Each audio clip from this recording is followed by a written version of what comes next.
Hi, this is Kitty. This is Kitty's Thoughts. And today's chapter is People, Go Back to Your Religious Roots. I'm going to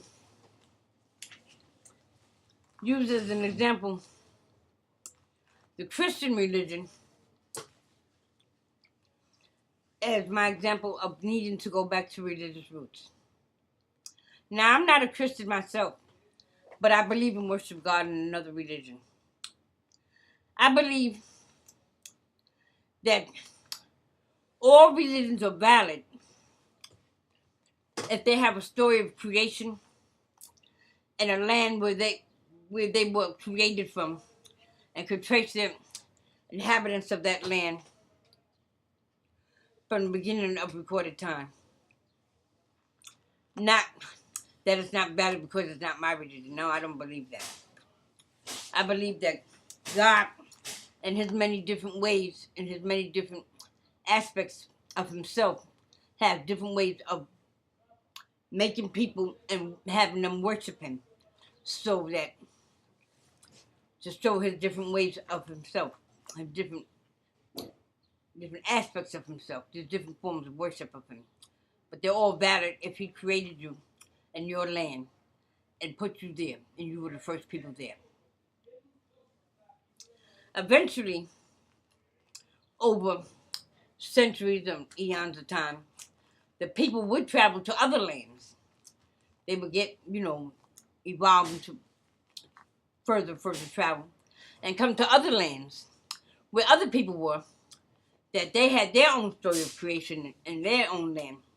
But they resided there in this land, so their form of worship had to change, not their religion, but their form of worship. And their form of worship change was divinely given. They didn't just make it up themselves.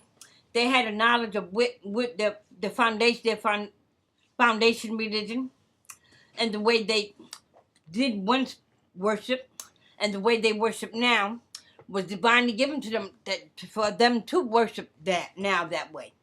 It was divinely given. They didn't just make it up themselves. I can give you some examples.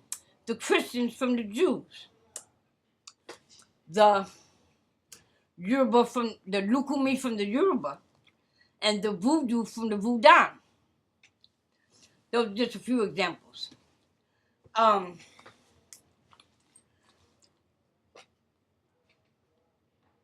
They were divinely given changes to worship in a new land.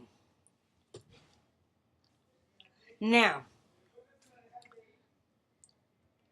the Roman Catholic Church, the Christians, now, I actually noticed the Christian religion more and more as the years pass, they only focus on the New Testament, not the Old Testament. The Old Testament is the Old Bible, which the Jews use also. And the New Testament is the offshoot, the Christian, which is with Jesus in it. And when Jesus became Jesus, the birth of Jesus and whatnot, and the belief that Jesus is God's only begotten Son. That was the New Testament, and started the Christian religion. Now, the Roman Catholic Church, to me, seems to be the only Christian religion that is holding on to the foundation, the Old Testament, and preaches the Old Testament and have stories from the Old Testament in their sermons and stuff. Where the other Christians, all they talk about Jesus this, disciples that, Jesus this, disciples that, and never refer to the Old Testament. And they even now print just the New Testament. They don't print the Old Testament. They don't print the Bible, just the New Testament. That's like, to me, that's like printing the ending of a novel, the end chapters of a novel, without the beginning chapters, so you don't even know the who, what, and why of the ending. So you don't even truly understand the ending because you don't know the beginning at all. So you don't even truly understand the ending. So To me, that's what that is. The Roman Catholic Church is the only one that still keeps the whole Bible. And they don't even use the King James Version.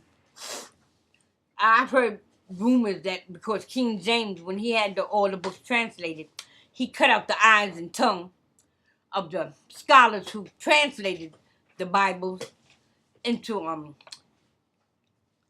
whatever language King James used, I guess English, and so that they couldn't say that that was not what they translated. So King James tampered with the books of knowledge. So the Roman Catholic Church doesn't use the King James Version. So anyway, now also I want to get back to faith. You don't even the Roman Catholic Church, because they don't use the King James Version and whatever, and they keep to the foundations with the Old Testament. The devil or the evil entity that's trying to destroy the world is working another way. They planted those fathers that had sex with these boys over the course of all these years, and planted them, had sex with these boys, or maybe 10 boys over the course of 20 years or whatever, and planted for it to be found out now when the world is coming to a crisis, so that you will have your unquestioning faith and belief in your religion would be questioned, and you would walk away or question it. You wouldn't have unquestioning faith anymore. So you wouldn't trust in the fathers and things like that, because the fathers are having sex and this and that. But those fathers, they weren't working for God. They were working for the evil entity, the devil, Satan, or whatever you want to call it. They were working for him.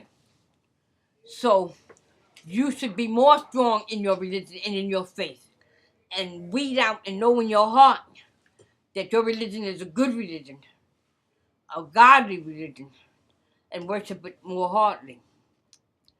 We're in a crisis now in the world, and it more so that not even in the media doesn't even portray it the way it should be portrayed, the crisis that we're in.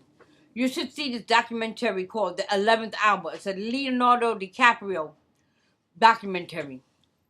He produced it, and he narrates it, and it's very, very informing and very frightening when he lays out all the facts of the condition the world is in and the condition the world is heading towards.